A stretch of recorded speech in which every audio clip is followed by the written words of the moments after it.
हमारे साथ विप्रांशु है। विप्रांशु, क्या लगता है किसकी सरकार आने वाली है? मैंने मतलब अभी कुछ पढ़ाई करी है, इसी के बारे में भी पढ़ा, बहुत सारी चीज़ें देखी। तो सीट्स की अगर हम बात करते हैं तो बाकी सारे लोगों का कहना है कि 350 360, तो मेरे अकॉर्डिंग ऐसा मुझे लगता है कि 230 से 240 के बीच में बीजेपी इस बार सीट सिक्योर कर रही है। बेसिकली मेजॉरिटी मार्क भी वो क्रॉस नहीं कर पा रही है। यूपी जो है इस बार सरप्राइजिंग फैक्टर हो सकता है, जैसे कि यूपी में 3 चीज़ें जो हैं वो इस बार इम्पॉर्टेंट रोल प्ले कर रही हैं। सबसे पहला तो अगर हम पिछली बार का डेटा देखते हैं तो 14 में बीजेपी ने जीती थी 71 सीट्स एंड फिर 19 में जीती 62 सीट्स, तो कम हुआ। एंड उसके बाद वापस से इस बार ऐसा लगता है कि बीजेपी 50 सीट पर यूपी में सिमटेगी, क्योंकि यहाँ पे 3 फैक्टर प्ले करते हैं। अभी 6 से 7-8 महीने पहले एक रूमर उड़ा था कि बीजेपी अपना स्ट्रॉन्ग होल्ड दिखाने के लिए कन्याकुमारी से मोदी जी को उतारने वाली है एंड मोदी जी जहाँ से खड़े होंगे वो जीतेंगे ही जीतेंगे, ठीक है। बट उसके बाद मोदी जी ने वो प्लान ड्रॉप किया एंड इवेंचुअली अब वो वहाँ मेडिटेशन कर रहे हैं। तो कन्याकुमारी को वो मतलब साउथ इंडिया को साधना चाहते हैं, बट अब उनको शायद से इंटरनली कोई डेटा मिला हो, कोई पता चला हो कि यहाँ के लोग खुश नहीं। इंटरनली मतलब कि उनको ध्यान में कोई डेटा मिल गया क्या? नॉट वैसे, उनकी टीम या फिर कुछ इस तरह से उनको पता चला होगा कि वहाँ के लोग खुश नहीं, तो इस वजह से उन्होंने वो प्लान ड्रॉप किया एंड अगेन वो फिर वाराणसी से ही चुनाव लड़े हैं। तो इस वजह से एक फैक्टर ये है। दूसरा फैक्टर है जो बीजेपी का हिंदुत्व कार्ड है, वो इस बार मुझे नहीं लगता कि यूपी में चलेगा, वो इस बार कास्टिज्म में तब्दील होगा UP and even in Bihar.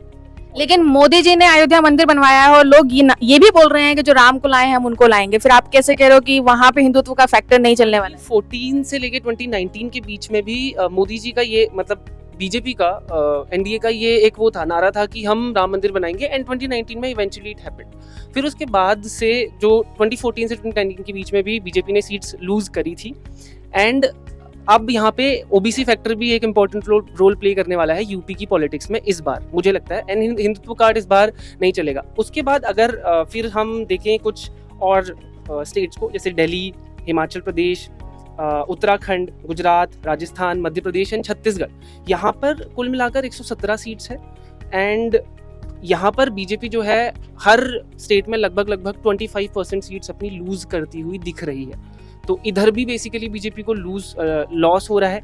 उसके बाद अगर गेनिंग की हम बात करते हैं तो गेनिंग में साउथ इंडिया की कुछ जगह है जहाँ पे गेन हो रहा है, जैसे कि केरला, तमिलनाडु, ये मेरा अपना वो है, तमिलनाडु एंड तेलंगाना, आंध्र प्रदेश एंड उसके बाद फिर वेस्ट बंगाल में भी कुछ सीट्स, एक आध सीट्स जो है वो इन सारी जगहों से गेन होंगी एंड नॉर्थ ईस्ट में भी शायद से कुछ गेन हो सकता है। बट ये जो गेन हुआ वो सारा कम कर देता है अपना कर्नाटका का जो स्टेट है, उधर से बीजेपी गवाएगी अपनी सीट्स को, तो फिर ये न्यूट्रल हो जाएगा।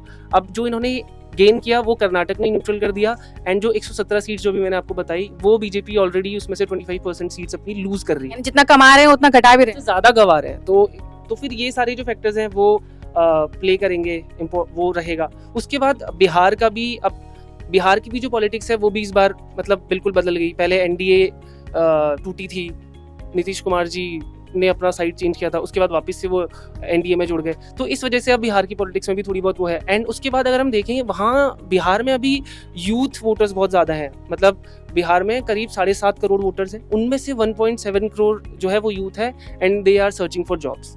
एंड अभी हमने रिसेंटली देखा था कि पेपर लीक हो रहे हैं, रेलवे के पेपर लीक हुए, इसके पेपर लीक, तो वो भी एक फैक्टर हो सकता है वहाँ पे उसको लेकर के। तो वहाँ पर भी मुझे लगता है कि बीजेपी लूज करेगी ड्रास्टिकली। उसके बाद महाराष्ट्र का भी जो है पॉलिटिक्स वो भी बहुत ज़्यादा बिगड़ा है कुछ टाइम पहले।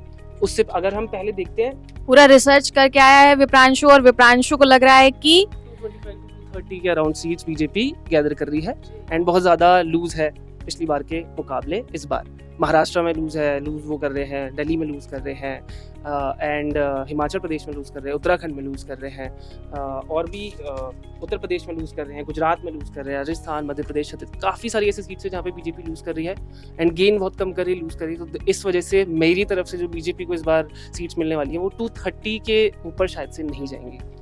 बीजेपी 230 नहीं बन रही है अकॉर्डिंग टू मी।